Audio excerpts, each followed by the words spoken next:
बलिदान का बदला लिया जाएगा। जम्मू कश्मीर की बात कर लेते हैं, जहां अनंतनाग में मुठभेड़ के दौरान 2 जवान शहीद हो गए। सेना की तरफ से आतंकियों के खात्मे के लिए लगातार वहां पर ऑपरेशन चलाया जा रहा है। उधर किश्तवाड़, जहां से आज ही जानकारी मिली, सेना और आतंकियों के बीच मुठभेड़ हो रही है। अभी भी फायरिंग जारी है। रिपोर्ट देखिए।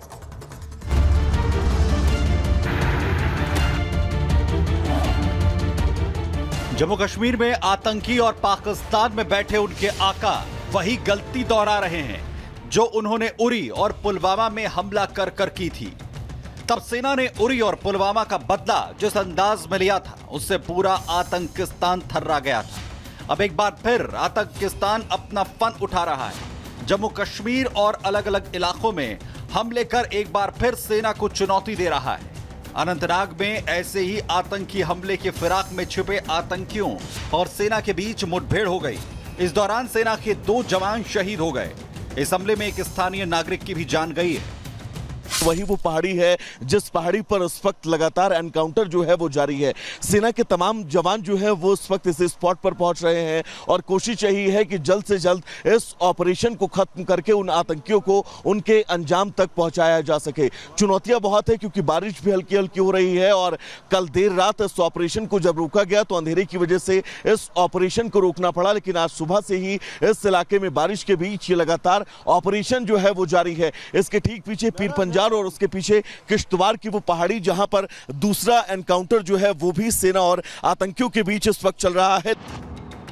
किश्तवाड़ जिले में भी सेना और जैश आतंकियों के बीच मुठभेड़ चल रही है। मुठभेड़ के दौरान आतंकी गोलीबारी कर छिप जा रहे हैं, लेकिन सेना के जवानों ने जैश आतंकियों की घेराबंदी कर रखी है। सेना के जवान आतंकियों की तलाश में सर्च ऑपरेशन चला रहे हैं। इस इलाके में आने जाने वाले वाहनों को रोक दिया है। सिर्फ सेना के वाहन ही इलाके से आ जा रहे हैं। जम्मू कश्मीर पुलिस भी पूरी मुस्तैदी से आतंकियों की तलाश में सेना की मदद कर रही है। किश्तवाड़ के ऊपरी इलाकों में सुरक्षा बलों और आतंकियों के बीच मुठभेड़ जारी है। देर रात सुरक्षा बलों को आतंकियों के इस इलाके में घूमने की सूचना के बाद ये ऑपरेशन जो है वो लॉन्च किया गया। आपको बता दें कि इसमें 4 जैश-ए-मोहम्मद के आतंकी हो सकते हैं। बताया जाता है कि आतंकी डोडा जिले से किश्तवाड़ की ओर आए हैं और लगातार सुरक्षा बल इन आतंकियों का पीछा कर रहे थे। ये आतंकियों का वही समूह है जो जून के पहले हफ्ते में घुसपैठ कर भारतीय सरजमीं पर अंतर्राष्ट्रीय सीमा या तो कठुआ जिले या सांबा जिले से घुसपैठ कर पहुंचा था और इसने 11 जून को छतरगला इलाके में भारतीय सेना के एक टेम्पररी ऑपरेटिंग बेस को निशाना बनाया था, जिसमें भारतीय सेना के 6 जवान और जम्मू कश्मीर पुलिस का 1 जवान घायल हुआ था। उसके बाद से ही लगातार इस इलाके में सर्च अभियान जारी था। 120 दिन से ज्यादा से ये ग्रुप इस पूरे इलाके में एक्टिव है और इसमें जैश-ए-मोहम्मद के पाकिस्तानी आतंकी बताए जाते हैं, जिनके पास अत्याधुनिक हथियार जिसमें M4 rifle, night vision cameras के साथ साथ स्कोप्स भी मौजूद हैं और बड़ी मात्रा में गोला बारूद भी इन आतंकियों के पास मौजूद है। अब बड़े पैमाने पर सर्च ऑपरेशन लॉन्च कर दिया गया है और नोनता इलाके में जाने वाली सभी सड़कों को भी बंद कर दिया गया है। सेना और आतंकियों के बीच मुठभेड़ कोकरनाग टाउन इलाके में 10,000 फीट की ऊंचाई पर चल रही है। यहां घनी झाड़ियां और बड़े बड़े पत्थर भी हैं, जिसके बीच छिपकर आतंकी फायरिंग कर रहे हैं। हालांकि सेना की तरफ से आतंकियों को मुंहतोड़ जवाब दिया जा रहा है। सेना ने इस पूरे इलाके की घेराबंदी कर ली है। सेना के जवान पूरी कोशिश कर रहे हैं कि आतंकियों को जल्द से जल्द घेर कर ढेर किया जाए। सुरक्षा एजेंसीज को इनपुट मिला था जम्मू कश्मीर के कोकरनाग एरिया में कुछ आतंकियों की मौजूदगी है। उसके बाद सुरक्षा बलों ने एक कोऑर्डिनेट सर्च ऑपरेशन जारी किया था। साउथ कश्मीर के कोकरनाग एरिया में, फॉरेस्ट एरिया में जो ऑपरेशन चल रहा था, इसमें जो अभी तक जो डिटेल्स मिल पा रही है उसमें ये बताया जा रहा है कि 2 जवान जो हैं वो शहीद हुए हैं इस मुठभेड़ में अभी तक, और एक सिविलियन जो घायल हुआ था इस मुठभेड़ में वो भी अभी जख्म-उताब न लग चल बसा है। और उसके साथ साथ अगर हम पूरे एरिया की अभी बात करें जहां पर कोऑर्डिनेट सर्च ऑपरेशन जो है लगातार चल रहा है, इस ऑपरेशन के हवाले से अगर हम बात करें, ये इंटेलिजेंस बेस्ड इनपुट था। हालांकि इंटेलिजेंस एजेंसीज ने पहले से ही अलर्ट जारी किया था कि 15 अगस्त पर आतंकी गतिविधि कोई हो सकती है जम्मू कश्मीर में। उसके बाद ये ऑपरेशन जो है चलाया गया था।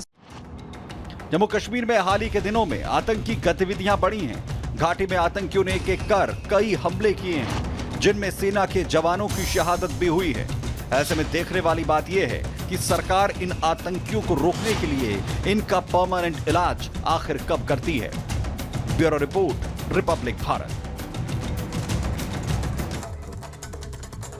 वैभव हमारे साथ, हमारे सहयोगी। वैभव, आज किस तरीके से पूरे ऑपरेशन को एग्जीक्यूट किया गया और कैसे आतंकियों को चारों तरफ से घेर कर जैसे इस पूरे ऑपरेशन को चलाया गया, उसमें क्या क्या जो है चुनौतियां रही हैं और क्या सिचुएशंस अभी हैं वहां पर। सुमित, देखिए इस पूरे अगर ऑपरेशन की बात करें तो तकरीबन 30 घंटे से ज्यादा का वक्त हो चुका है इस सर्च ऑपरेशन को शुरू हुए।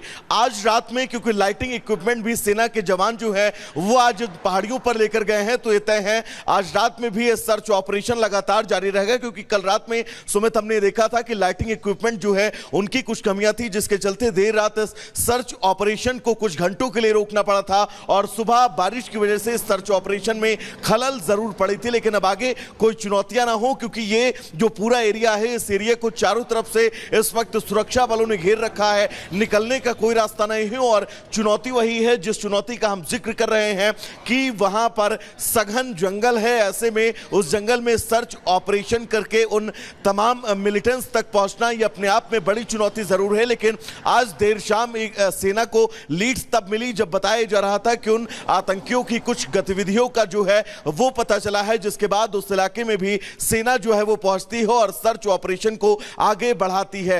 यानी कि कुल मिलाकर यह कहा जा सकता है आने वाले कुछ घंटों में उन सभी मिलिटेंट्स को लेकर कोई बड़ी खबर जो है वो सामने आ सकती है। वहां से आप लगातार दिखा भी रहे हैं कि कैसे सर्च ऑपरेशन जारी है और ये इनपुट मिल रहे हैं कि 3 से 4 आतंकियों के छिपे होने की आशंका है। यही वजह है कि लगातार सर्च ऑपरेशन जारी है, एनकाउंटर करके आतंकियों का खात्मा किया जा रहा है। धन्यवाद वैभव आपका इस तमाम जानकारी के लिए। लेकिन इस बीच एक तरफ सेना लगातार आतंकवादियों को जवाब दे रही है, लगातार उनके मंसूबों को नाकाम कर रही है, लेकिन नेता कुछ ऐसे जो अपने बयानों से बाज नहीं आ रहे हैं। बात हम फारूक अब्दुल्ला की ही कर रहे हैं, जो इसके पहले भी सेना को लेके या पाकिस्तान के समर्थन में बयान दे चुके हैं। और अब फारूक अब्दुल्ला ने एक बार फिर सेना का अपमान किया है, जिस पर भारतीय जनता पार्टी के नेता हमलावर हैं। उनका कहना है कि फारूक अब्दुल्ला का बयान शर्मनाक है और बार बार फारूक अब्दुल्ला सेना पर सवाल उठाकर सेना का अपमान करते हैं। भारतीय जनता पार्टी के नेता कह रहे हैं कि कभी ये सबूत मांगते हैं तो कभी ये सेना पर सवाल खड़े करते हैं, सेना के शौर्य, सेना के पराक्रम पर सवाल खड़े करते हैं। इसीलिए बीजेपी के नेता बार बार कह रहे हैं कि जो कुछ फारूक अब्दुल्ला ने कहा है वो शर्मनाक है, उनको अपने बयान पर माफी भी मांगनी चाहिए। तो भारतीय जनता पार्टी ने, बीजेपी ने हमला बोला है फारूक अब्दुल्ला के बयान पर, क्या कहा सुनिए।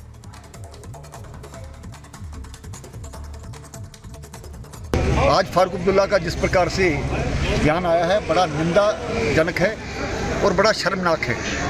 और आज सुरक्षा बलों पर, हमारी सेना पर जिस प्रकार से उन्होंने सवाल उठाया है, इस प्रकार की सोच इनके पिताजी की भी थी।